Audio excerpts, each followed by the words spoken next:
Let's talk some Viking mid-round draft targets.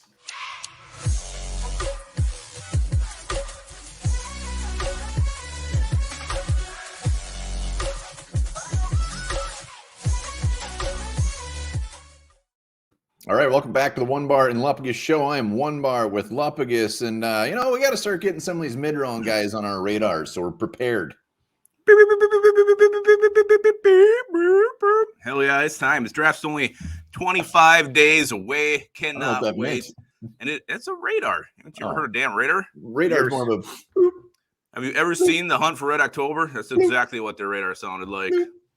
Anyway, that's what we always use for our radar sound. Maybe it's our medical thing. Breaking news.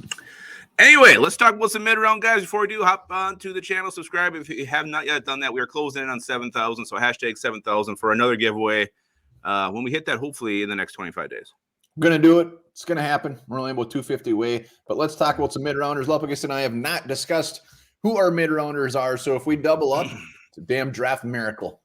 And, mid-round, Vikings don't have a fourth-round pick, so I kind of took some guys who maybe are in that sixth-round, mix-ish, fifth, so 3 to late 5, maybe 6. Well, and we always know, come draft day, a guy slated at round 3, they go undrafted, a guy in round 7 also goes in round 3, so very wide variety. But who are we starting with? I'm going to start about the guy who least tickles my fancy. It's a wide receiver from Clemson. His name is Justin Ross. This guy is ginormous target. He's 6'4", 210 pounds. First 2 seasons, he combined for 1,865 yards, 17 touchdowns. The problem was he had to have some back surgery, so he missed the 2020 season, came back last year. Again, with Clemson offense, that wasn't exactly pass heavy, but he's got that size. He runs smooth routes, huge catch radius. This guy's got long-ass arms, but not the most explosive athlete, not a guy who's going to burst off the line, and that back surgery is definitely something that could push him down. I think talent-wise, he's probably in that mid-range. That injury, though, and that recovery might be something that pushes him down the board a little bit farther. Wow, you are talking me out of this guy. Yeah, but watch him, though. He's fun to watch. He's a big target.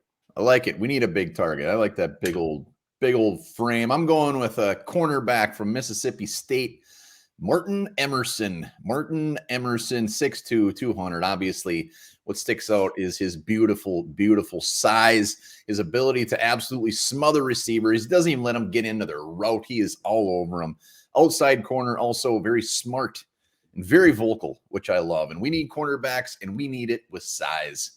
Yeah, Martin Emerson was one of the first guys who I did one of my first mocks of the 2022 draft season. I had him going to the Vikings in round 2. What was the big knock on him? Is it he doesn't tackle, or is he slow? It was one of the two things. I can't remember what it was. He doesn't have very good instincts. I believe he only has 1 career interception. Maybe that's what it was. Other people say that he's not a good tackler, but other people say he's a good tackler. When you watch him, the guy can lay a hit. He's very energetic out there. When he lays a hit or has a play, he lets you know this man has swag, and I love it. No, if we don't hit up corner early and Martin Emerson's there in round 3, I think that's a huge score for the Vikings, a guy I've been on since day 1 of this draft season, so I'm glad you mentioned him. I really appreciate you refreshing my memory when it comes to Mr. Martin. And Emerson, that was a great brand of TV back in the day. Was it? Yeah, I had an Emerson 13-inch TV. It was awesome. All right. Another guy, a guy who I don't know where he's going to come off the board, but he's got a great name. He's a safety from Kentucky. He's Yusuf Corker. He will uncork on people. He loves coming up and hitting. He's super experienced. He played 40 games at Kentucky. He's smart, high football IQ, good ball skills. I think he's the guy you take. He's probably round 5. It is probably his ceiling. But he's going to be an immediate boost on special teams. He loves hitting, but the problem with Mr. Corker, you know what it is? Sometimes he's 5'6". Sometimes he doesn't make contact. He misses. He misses a lot, but he's very aggressive. He'll try hard. Like a heat-seeking missile. Yeah. I got you went receiver first, and now safety. I got a receiver and safety on my board too, so we're pretty close. Yeah. But I'm going edge rusher on this one. I am going former JUCO edge rushing beast. When he was at Northeast Mississippi, he had 17.5 sacks. Transferred into Ole Miss. I'm talking about Sam the Man Williams, 6'4", 261 pounds. The man ran a 4.46. He is completely raw. 12.5 sacks last year. At this point, all he would be coming into and doing is just strictly going after the quarterback. It sounds like he's got a lot of work to do on the other stuff, but one of the scouts quoted one of the scouts. He said, "You were drafting this guy strictly to get after the quarterback early, worry about the other stuff later." And watching this guy, he is an animal. He's a monster. I was watching an Auburn clip of him, misses the quarterback, goes 10 more yards, still gets his ass on the ground. It was wonderful. So his highlight tapes are fantastic. Sam Williams, you said what, Northeastern Missouri he originally started? He went to Northeastern Mississippi. No, they also recruited me back in the day. I don't think so. But they recruited him, and he did a damn good. Yeah, I think more teams should take that approach with a young pass rusher. Just let him do the one thing, get after the quarterback. And if we do take a young edge rusher, hopefully that's all the Vikings ask him to do. Just get after the quarterback, like Sam Williams can do it. All right, I'm going to move to these now. Next three are my three favorite on my list here. I'm going to start with the center, Cam Jurgens. This guy, he kind of made a name for himself at the combine. He performed well, but he also was talking about his beef jerky company that he has. I think it's called Cam Jerky or something like that. He's got a little red porn mustache. You got to love that about him. Doesn't have elite size, but he's very strong. He's very quick, super athletic. He can get to the second level. I really think now with the Vikings, with the guards they've brought in, they're going to probably hone in more on the center position at some point in the draft. I don't think it's going to be early, so I think round 3, round 5 is where we're going to start looking for a center. And Cam Jurgens, your favorite kind of lotion, could be the guy the Vikings call. Wow, Jurgens lotion. Yeah, brings back a lot of memories. Thank you for that. And I also have a center on my list as well, but I'm not going to talk about him yet. I'm talking wide receiver, that fast man from the combine, Bo Melton.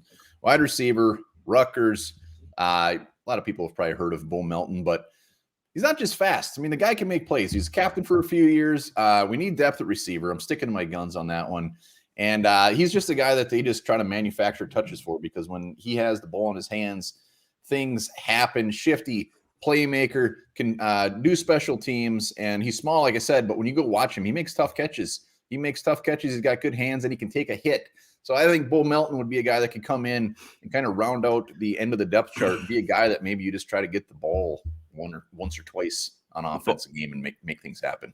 I feel like we missed the mark. The balls in the hands comment should have been with the Jurgens guy. But, yes, Bo Melton, the guy you kind of see all over the map. I've seen him as high as round 2 at times, seen him down the board a little bit further. So when the Vikings would pull a trigger on a wide receiver is a mystery, but definitely something they could do. Why not get a guy with speed like that? Can return punts. We're going to need a punt returner. That competition will be wide open.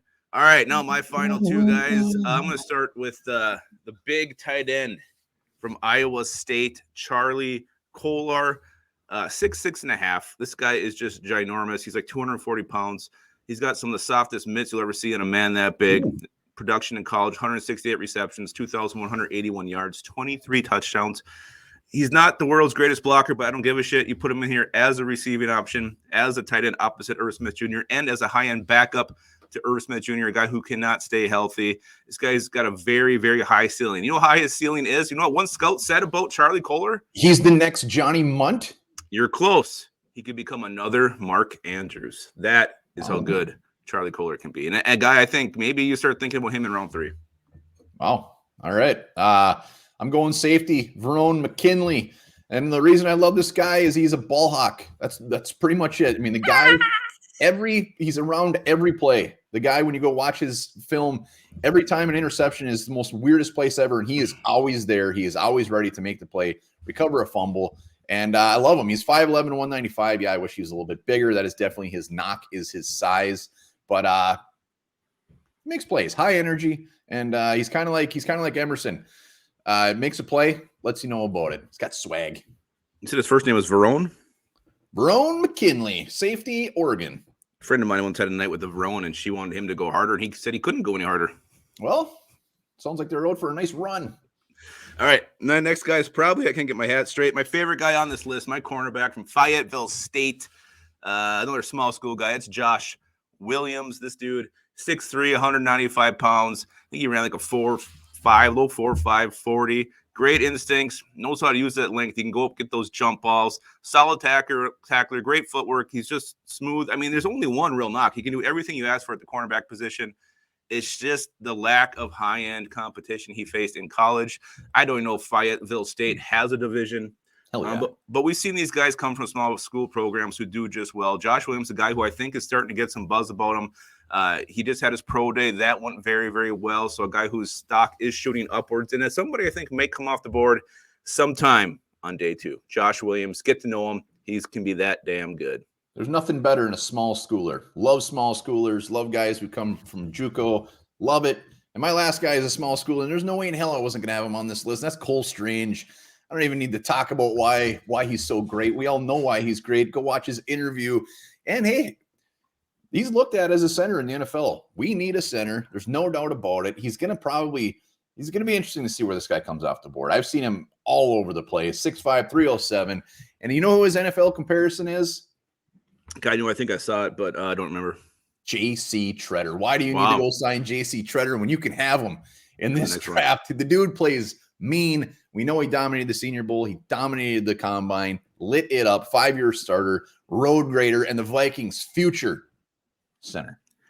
You know, Cole Strange is a guy I think he's going to come off the board in round 2. I really do. I think he's someone teams love, teams are high on, and he'll be one of these guys like, holy shit, Cole Strange just got drafted, a lot earlier than you expect. So that is one bet I would make on draft day, that Cole Strange comes off the board much earlier than everybody thinks, and it will be sometime in round 2. Quinn Miners go 2 or 3. He went to 3, but you see guys like, who was that guy the Chiefs took?